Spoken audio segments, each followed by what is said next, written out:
Bonjour à tous, bienvenue dans cette nouvelle vidéo sur ma chaîne YouTube et aujourd'hui on va parler de Mayans MC saison 3.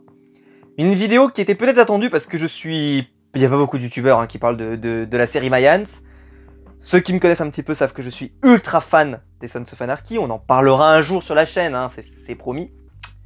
Bon, dans cette première partie de vidéo, on va être en partie no spoil. Par contre je spoil la saison 1 et la saison 2 bien entendu. Et après on rentrera dans le spoiler et je vous préviendrai à ce moment-là. Alors, pourquoi je fais une partie no spoil alors qu'on est en pleine saison 3, ce qui fait pas vraiment de sens de faire une partie no spoil? C'est juste parce que j'aimerais parler d'un sujet important, c'est qu'est-ce qui s'est passé avant cette saison 3. C'est-à-dire que Kurt Sutter, qui est le créateur des Sons of Anarchy, qui est le créateur de tout cet univers, qui était aussi impliqué dans le projet Mayans MC depuis le début, a quitté le projet, n'est plus impliqué dans le projet en saison 3, donc c'est la première saison, on va dire, qui a été faite sans lui. Les retours qu'on avait eu à l'époque étaient un petit peu flous sur les raisons de son départ, mais on va dire qu'il y avait une sorte de bruit de fond qui était un peu de il part parce que la série n'était pas assez punchy, n'était pas assez badass, n'était pas assez... Voilà, elle n'osait pas assez. Bon, maintenant que j'ai vu la saison 3, je peux vous dire que c'est pas du tout l'impression que j'ai en regardant cette saison. Vous voulez voir du sang? Et il va y en avoir. Ah, ça va pisser. Vous voulez voir un peu de nudité? Bon, on tombera jamais dans du Game of Thrones avec des plans à 8500 personnes, etc. Mais où il y a tout le monde qui est nu. Non, ça va. Mais il y en a. Vous voulez voir des fusillades? Il y en aura. Vous voulez voir de l'action? Il y en aura. On y reviendra tout à l'heure. Ce que je veux dire par là, c'est que ça me semble bizarre que ce soit la raison qui fait qu'il soit parti. Mais bon, écoutez, peut-être, et alors peut-être qu'ils se sont dit, bah, on va rajouter de la badasserie dans la suite, et peut-être que son départ a fait que la saison qu'on aurait dû avoir, qui aurait peut-être été un peu fade, ne l'est pas tant que ça. Ça, on le saura jamais. Ou on le saura peut-être un jour si on a un making-of. Mais moi, je suis fan de Sons of Anarchy, de cet univers. Le final de saison 2 nous promettait, après la mort d'un Sons tué par un Mayans, nous promettait probablement un affrontement entre les Mayans et les Sons. Ou en tout cas, quelque chose de ce goût-là. La promesse ne sera pas tenue.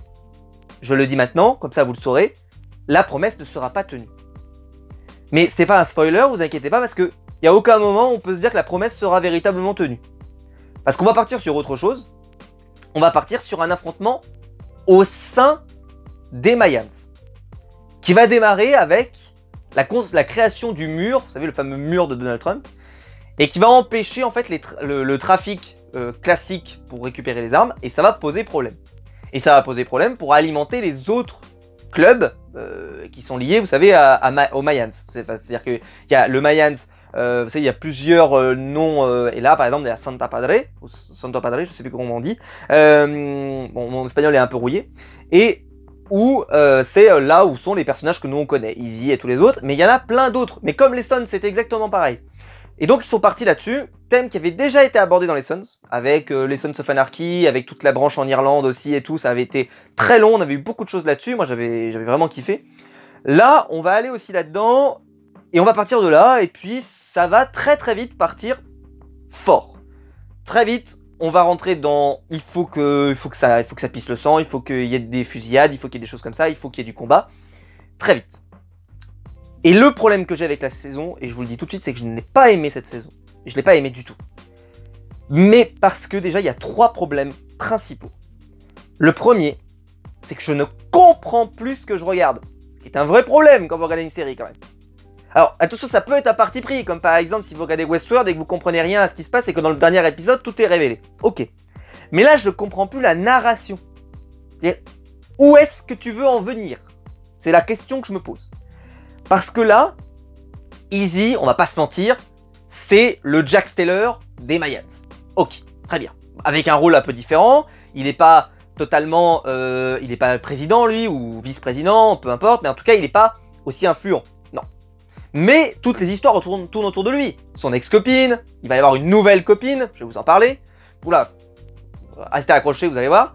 Et on va parler, il est en lien quand même très donc affiché avec Galindo, puisque c'est lui qui s'est mis avec son ex-copine. Il a son frère, Angel, donc Angel qui est en plus relié à tout un groupe un peu terroriste, micro-terroriste, enfin, etc., peu importe. Et on va... En fait, il est lié partout. Il est lié à toutes les intrigues, il est un peu partout. Et dans cette saison, d'ailleurs, ils vont rajouter d'autres choses. Ils vont travailler sur le personnage de Coco, qui vont rendre addict à la drogue. Putain, vous allez voir, on se régale avec cet arc narratif, c'est incroyable.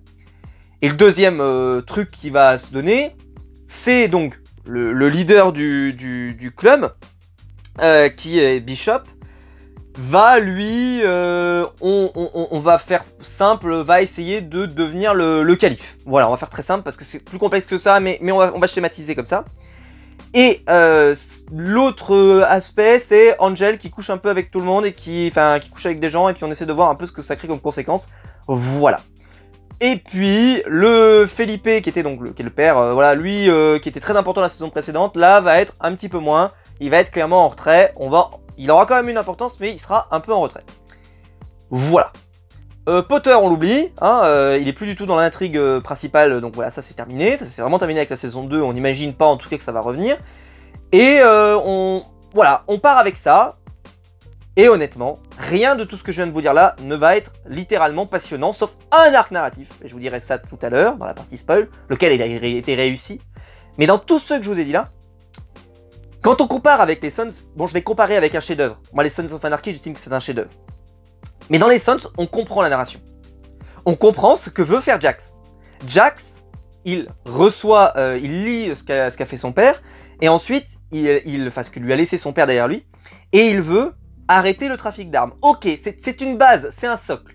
Il va y avoir plein de péripéties, mais c'est un socle. C'est un socle de compréhension des événements et de ce qui va se passer pour Jax. Et de ses agissements jusqu'au bout de la série. Il y a même, j'ai envie de dire, ça nous donne un but, ça nous donne un objectif. Là, il n'y en a pas. Là, il n'y en a pas parce qu'on sait pas. On sait pas. C'est quoi? C'est de créer, je sais pas.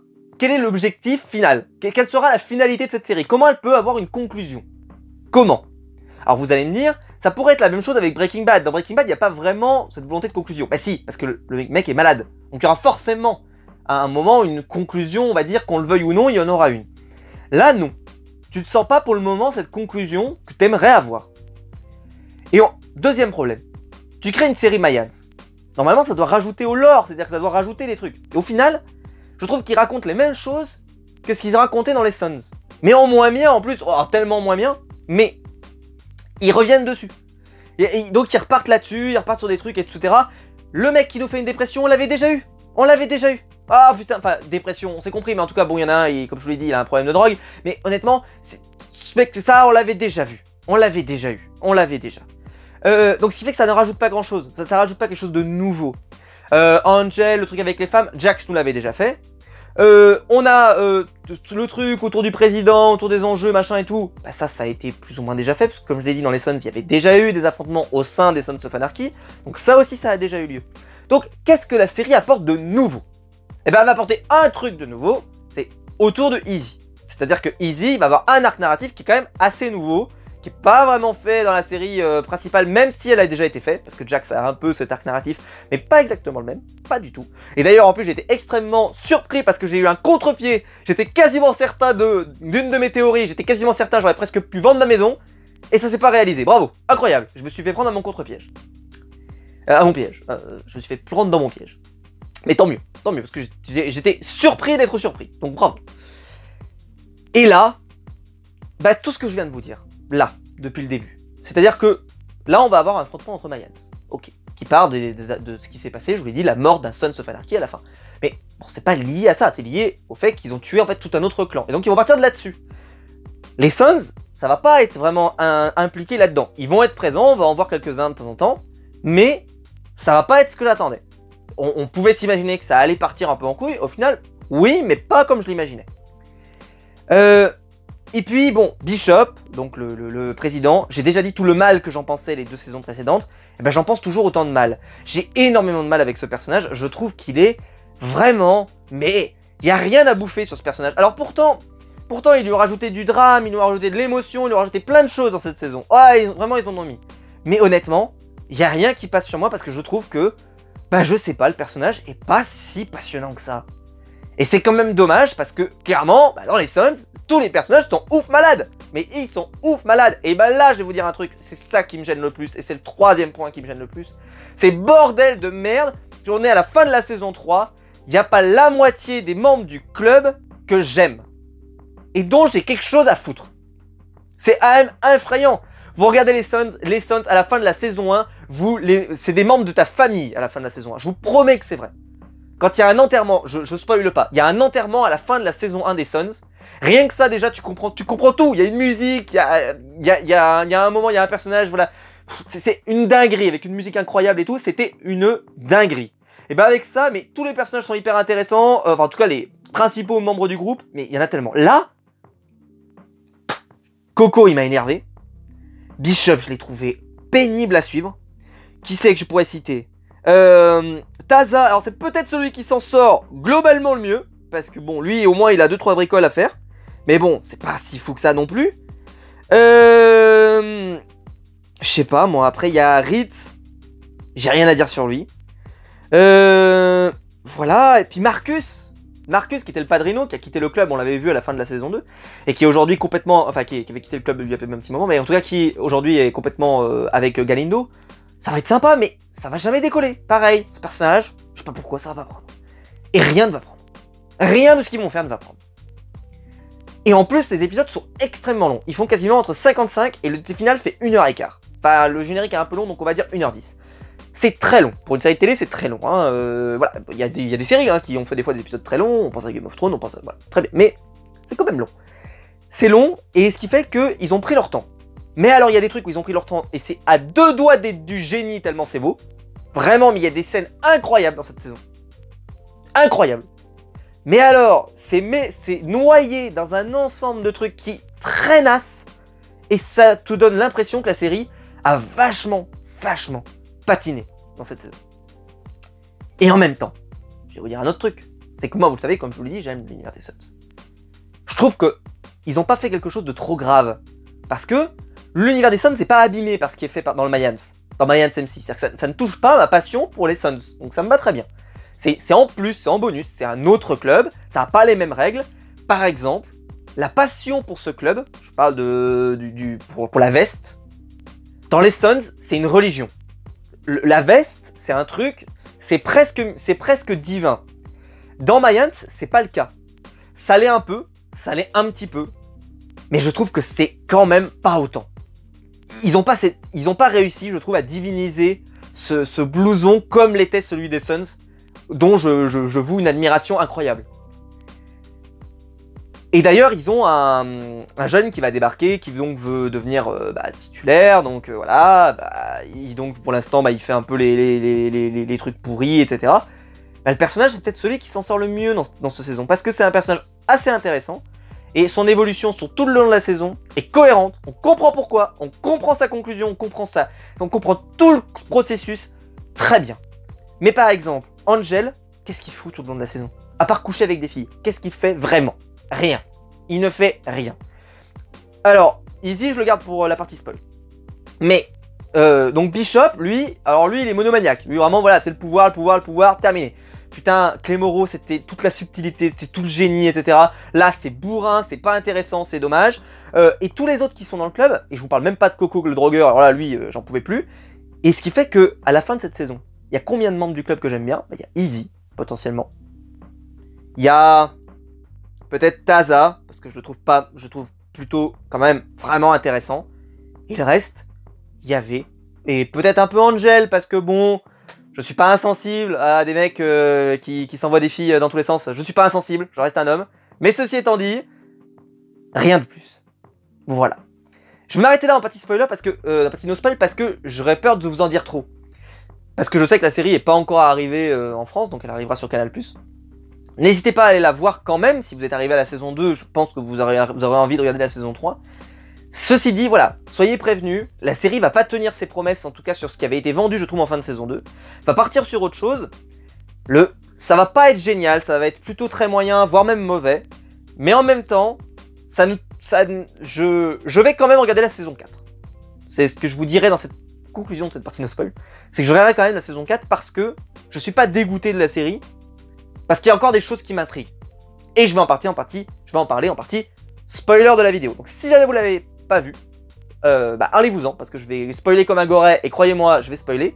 Mais voilà, si vous l'avez pas vu, si vous l'avez vu, et ben on se retrouve juste après pour la partie spoiler. Maintenant, on est en partie spoiler. Je peux parler de tout. À vos risques et périls. Alors, on peut diviser cette saison. C'est compliqué, parce que tout se mélange, sans que véritablement il y ait vraiment d'intérêt à tout. Alors déjà, ils vont partir sur un truc avec Izzy.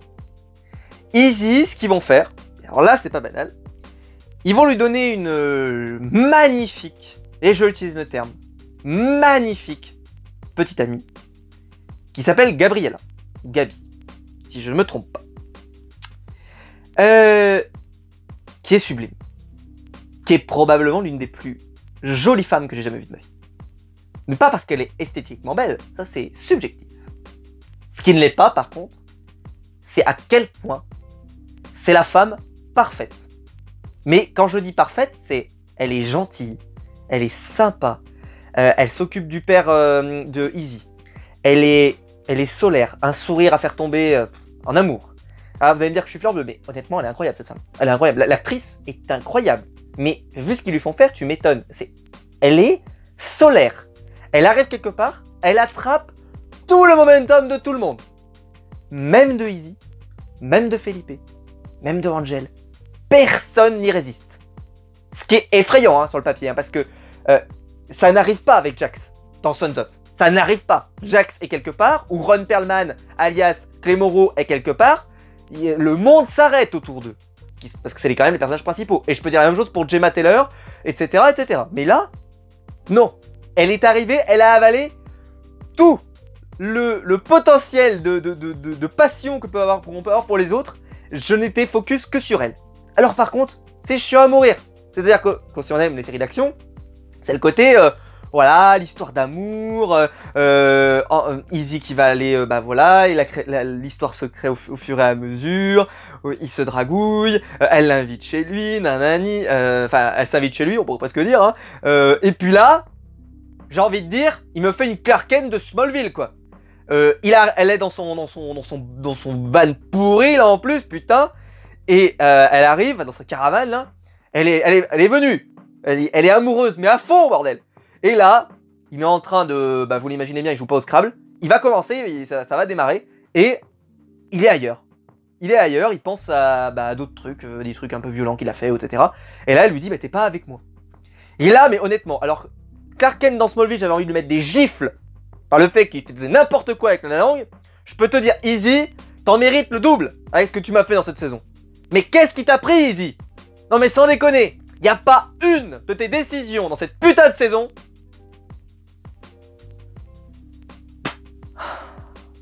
Je vais rester calme. Izzy. Alors, par contre, c'est génial à suivre. Ah putain, c'est génial. Là, faut reconnaître. C'est pour ça que je vous dis qu'il y a un arc narratif qui m'a plu. C'était génial de le voir faire ça. C'était sublime. J'ai adoré la construction.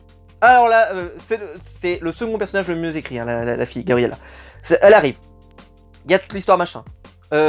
Izzy, voilà, il a trouvé un peu une personne qui l'apaise.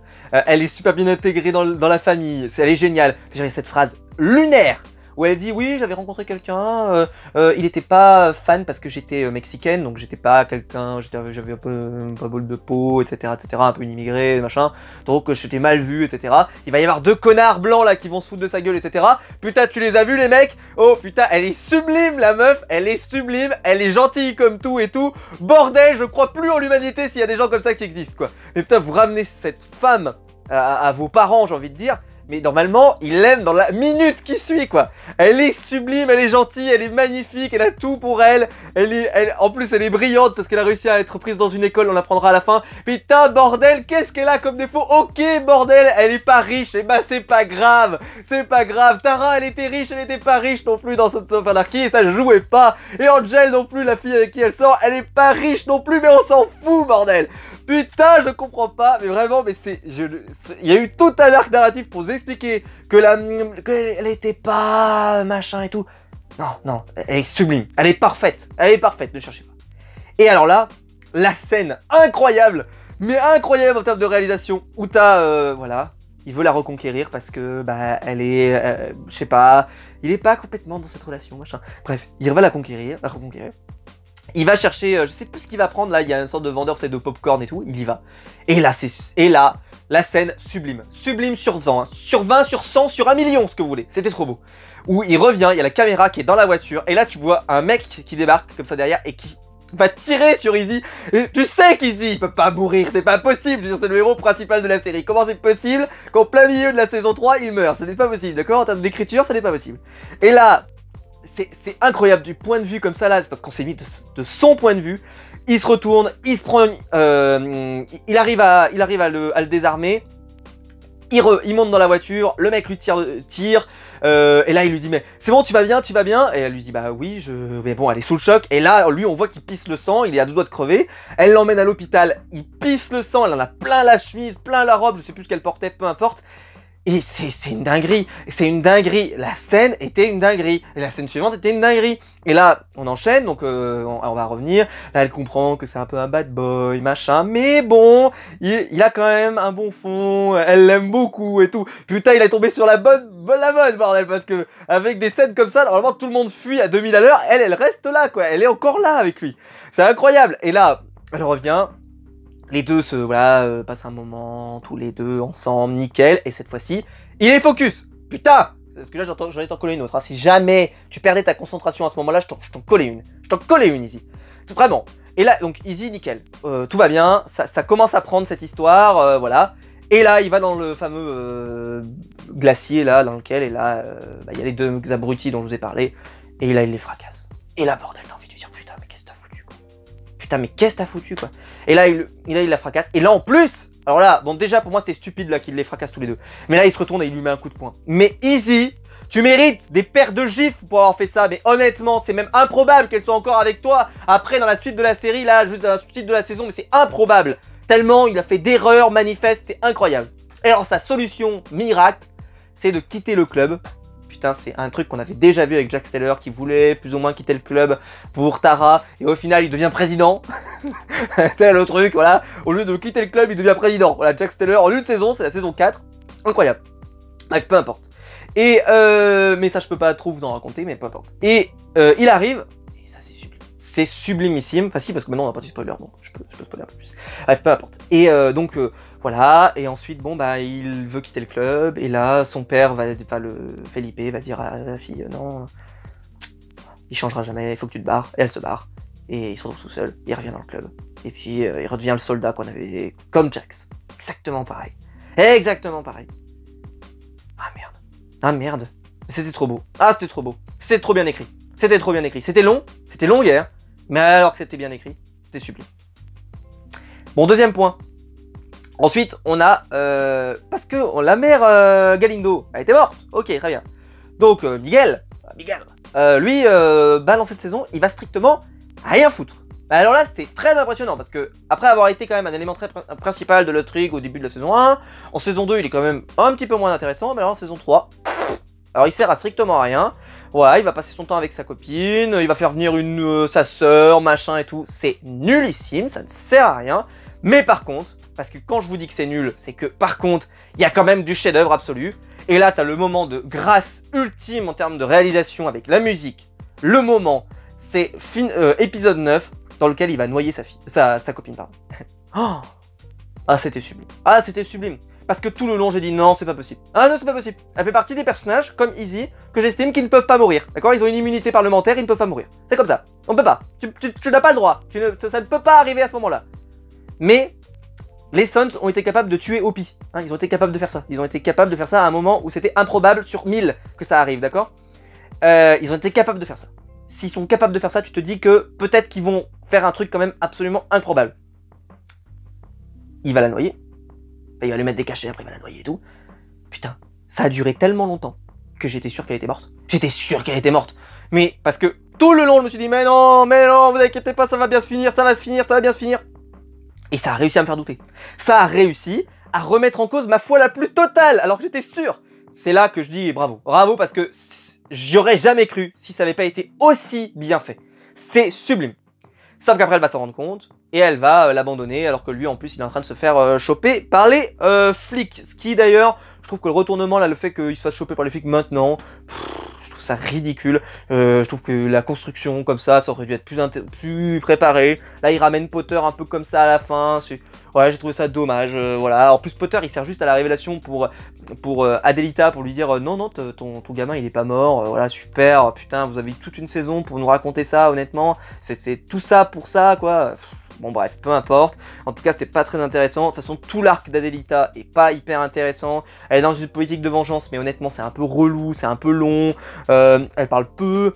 Ok, elle est un peu sous le choc, elle est un peu machin, mais c'est très personnel. Ok, mais c'est très long, c'est très long, et c'est pas hyper intéressant. Et voilà, j'ai pas kiffé plus que ça. Moi, ça m'a un peu ennuyé, je vais pas vous mentir. Alors le pire, c'est Coco. Alors lui, le drogué, tout l'arc où il va se droguer avec des autres, il vole un sac de drogue, il revient machin, c'était nullissime. Voilà, c'était catastrophique, mais catastrophique. Quand je dis catastrophique, c'était vraiment catastrophique. Hein. Il y a rien à sauver de ces trucs. Il y a rien à sauver. Il va à moitié crever. L'autre va lui sauver la vie, machin. Et après, il va être décidé, il va être saucissonné, machin. Oh là là, c'était nul. Il y a rien à en tirer. C'était catastrophique. C'était l'acteur, il y a rien à bouffer. Alors, par contre, il joue très bien le camé qui a deux doigts de crever. Ça physiquement, il n'y a pas de problème. Mais alors, voilà, aucun intérêt. Ça a rempli les épisodes avec du rien, avec du vide. C'était nul. Moi, j'ai détesté. J'ai tout détesté. Pour se faire sauver en plus par son pote, ça a mis toute une saison pour arriver. Le mec, il était déjà au 36e dessous. Il y a déjà 5 épisodes. Tu décides de venir que maintenant parce que sa fille, qui vient le voir et tout. Oh là là, honnêtement, il n'y a rien à sauver de ce truc. C'est catastrophique. Voilà. Nickel, ça, j'ai réglé le problème. Ensuite, alors, bon, il y a tout l'arc, donc, de Bishop qui y affrontent les autres rois. C'est sympa, c'est plutôt divertissant, mais ceci étant dit, sur 10 épisodes, ça a été étiré. Et en fait, ça a été toujours la même chose, c'est-à-dire que la même intrigue a été étirée. Alors, comment ils ont fait? Au début, ils ont essayé de se procurer la drogue qui manquait, pour essayer de destituer les rois, parce que c'était pas pour les aider, c'était pour les destituer. Très bien. Donc, honnêtement, le passage, moi j'ai adoré le passage au Mexique où ils se retrouvent de l'autre côté, ils doivent passer par-dessus et tout, j'ai trouvé ça génial, moi, un petit côté un peu Fast and Furious mais qui me plaît bien. Ok, pourquoi pas, mais honnêtement, ça a été très long. Et puis après, voilà, le plan de Easy, il est sympathique mais sans plus, voilà, et puis ça va se bastonner un peu entre les groupes et tout, mais je trouve que les bastons vont pas être si géniales que ça, les fusillades vont pas être si géniales, à part pour le prospect, qui lui va tuer quelqu'un, et ils vont vraiment en faire quelque chose d'intéressant, parce qu'il va finir par se suicider par sa culpabilité et tout, et c'est vraiment génial, là par contre il n'y a pas de problème, mais c'était pas ouf quoi, c'était pas ouf, il y avait 10 épisodes pour raconter ce qu'ils nous ont raconté, putain 10 épisodes, j'en crois pas mes yeux qu'ils ont mis 10 épisodes, pour en plus que, en 10 épisodes, on a quasiment... Puisque la fin se termine sur... ça y est, ils arrivent là sur le... Ils vont tout attaquer, là, ils vont tout casser, ok, très bien. Bon, la pose de la bombe était quand même ultra stylée. Alors, je sais pas comment il a survécu l'autre, mais... Kanché, c'est ça. Mais honnêtement, bravo, hein, parce que faut quand même le faire pour survivre à ça. Hein, on va pas se mentir, je sais pas comment il fait, mais bon, il y arrive. Ça doit être un Avengers, je suppose. Et il survit, là il débarque et tout, tu te dis, et là t'as juste... alors là, sa scène, elle m'a énervé, sa scène de fin, en plus elle m'a énervé, parce qu'il est avec son flingue comme ça, et puis il fait, je suis un soldat, voilà, machin, c'est ce que nous avait dit avant, ok, très bien, tu pourrais pas aller prévenir tes potes quand même, tu crois que tu vas tous les retenir, là ils sont 150 derrière ce truc, tu vois pas qu'il y a une bagnole qui est en train de le défoncer, tu crois que tu vas faire le joujou là avec ton flingue à la noix? Putain, t'es pas devenu crétin non plus, quoi, t'as été quelqu'un de malin jusque là, tu vas pas nous faire le crétin absolu, là. Sans déconner quoi. Merde. Bref. Voilà. Ensuite donc il y a Taza. Alors lui il va y avoir un truc par rapport à Polma, je sais pas comment il s'appelait. Enfin bref, le mec qui était qui a vu tout son club se faire tuer dans le final de la saison 2, mais qui lui s'était échappé. Il fomente une vengeance. Putain, j'arrive pas à me dire qu'ils l'ont buté aussi facilement. C'est juste, en plus c'était téléphoné, c'était infâme, c'était horrible. Mon Dieu, bref, tout ça pour ça. Mais bon, honnêtement, ce personnage, on en savait tellement peu sur lui que j'ai envie de dire, j'étais presque content qu'on en apprenne un petit peu, quoi. Alors que là, bon, au moins on en a vu 2-3. On n'a pas vu des trucs passionnants, mais on a vu 2-3 bricoles. Bon. Et arrive le moment donc où je vous disais, j'étais sûr que ça allait se produire. C'est tout l'arc. Donc en fait, il y a toujours l'enquête qui est un peu menée en fond de voilà, Miguel il a du mal à accepter la mort de sa mère. Ça va être très long. Ça va être long. Il va coucher avec une autre machin. On s'en fout tout ça. Il arrive. Il se dit, c'est un peu bizarre. Tu lui dis, en plus, il y a des roues de moto, il y a des motos qui sont venues. Machin. Bon, ok. Et là, il fait un lien un peu improbable avec la femme de ménage qui dit, si jamais, c'est ta femme qui sera dans le coup. D'où tient cette information? On sait pas. Elle aurait pu se faire rouler dessus, je sais pas, dans la rue. Ça veut dire que c'est sa femme qui l'a fait. Je sais pas, elle tombe d'une échelle, c'est sa femme qui l'a fait. Phrase qui est quand même assez improbable, mais bon, pourquoi pas. Sur qu'elle sort ça d'où, on sait pas vraiment, mais bon, ça sort, écoutez, et on doit le prendre pour argent comptant, c'est ça qui me pose problème, mais bon, peu importe. Et arrive, donc, bah voilà, il demande au padrino, l'ancien padrino, donc qui s'appelle, excusez-moi, Marcus, c'est ça, oui, Marcus, qui doit s'en charger et doit le tuer. Je me doutais, mais parce que Izzy pouvait pas mourir, donc comme je vous l'ai dit, immunité parlementaire.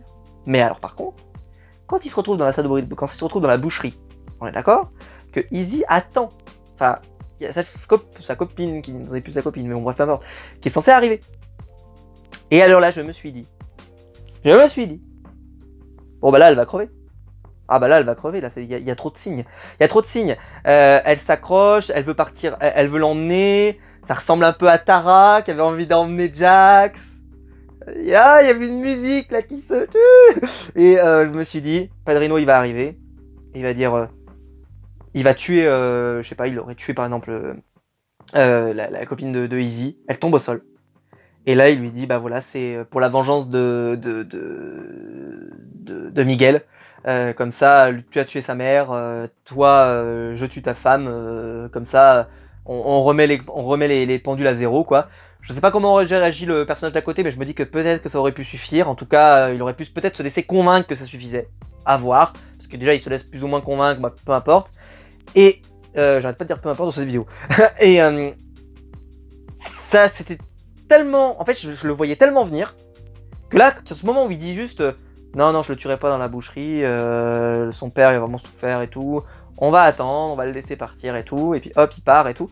J'y croyais pas, honnêtement, j'y croyais pas, c'était tellement... Ça me semblait tellement fait pour être écrit comme ça, que quand ça s'est pas produit, j'ai fait oh putain, c'est pas possible. Waouh, bravo.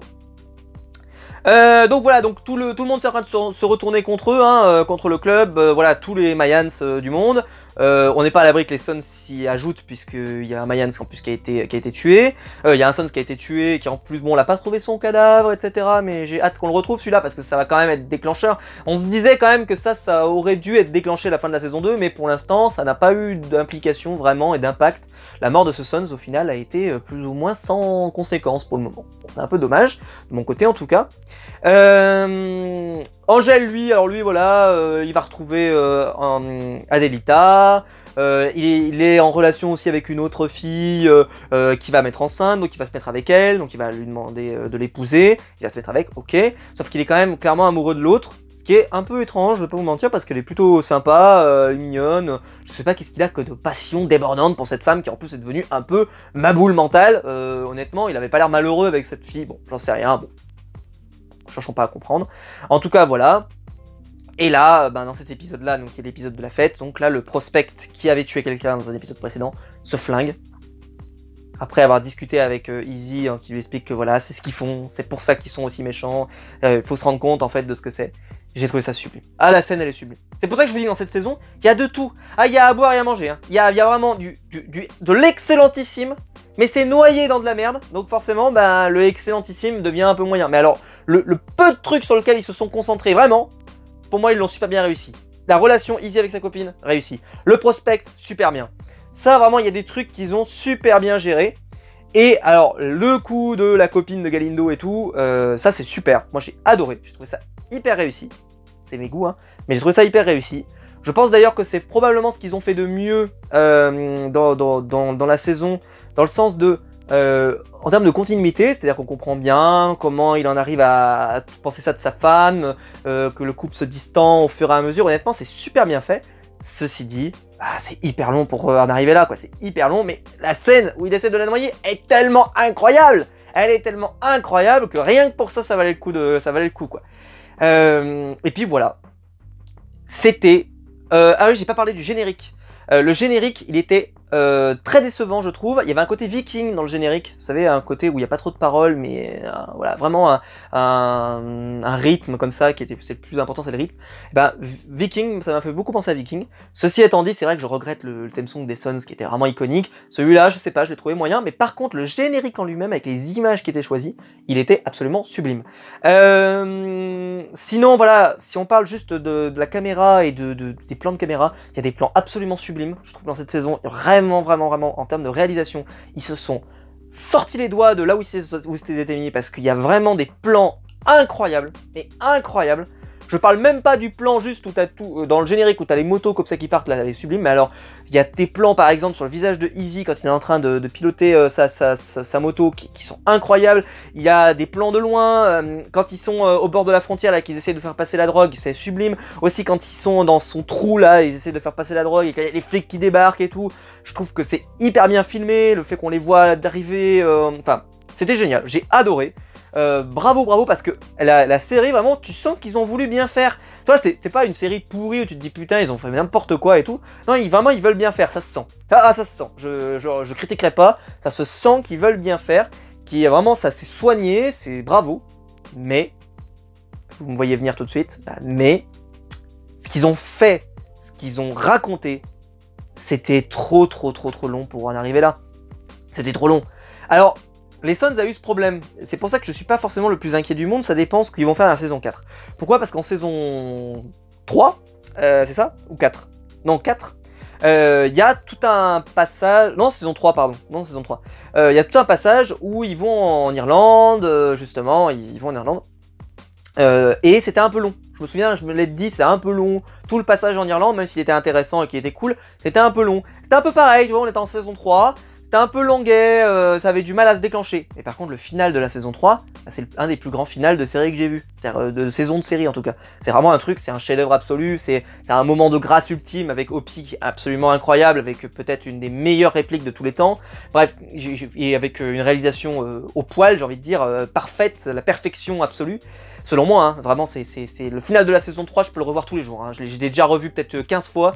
Il est absolument magnifique. Je retirerai aucune minute de cet épisode tellement il est parfait. Tellement il est parfait. Mais vraiment, hein, c'est un tour de force incroyable. Là, bah non, là on n'y est pas du tout parce que le final de la saison 3, je le trouve. Bah déjà, vu que ça termine pas l'intrigue, ce qui est pas très commun dans les Sons d'habitude, on essaye de terminer quelque chose quand même à la fin de la saison. Là, il termine sur un cliffhanger. Bon. Et surtout, on sait pas vraiment mais qu'est-ce qui va devenir après, parce qu'ils entrent vraiment dans la merde, là, ils vont pas repousser tout le monde tout seul, donc ils vont partir sur quoi? Comme je l'ai dit, qu'est-ce qu'on essaie de nous raconter avec cette série? Quel est l'aboutissement? C'est la fin, ce sera qu'il n'y ait plus de Mayans? Je crois pas, donc je sais pas. Quel est l'objectif final de tout ça? Je n'en sais rien. Mais ça me... Voilà, je sais que je vais suivre la série jusqu'à la fin pour le savoir. Mais en tout cas, c'est vraiment le gros défaut de cette série, c'est qu'on ne sait pas l'enjeu, la trame qu'on est en train de tisser tout le long de la série. Il n'y a pas un fil conducteur qu'on arrive vraiment à suivre. C'est trop... voilà, c'est pas assez engageant malheureusement. Et ça, c'est vraiment dommage. Voilà. Écoutez, j'espère que la vidéo vous aura plu. Je pense qu'elle a été un peu longue, mais il fallait vraiment qu'on en parle. Moi, j'ai passé un moment sympathique devant la série parce qu'honnêtement, j'aime l'univers des Sons, donc forcément, je passe pas un mauvais moment devant. Mais ceci étant dit, c'est pas la grande série qu'on attendait et qu'on espérait malheureusement. En tout cas, c'est mon avis. N'hésitez pas à me dire vous dans les commentaires ce que vous en avez pensé, si vous avez aimé la saison ou pas.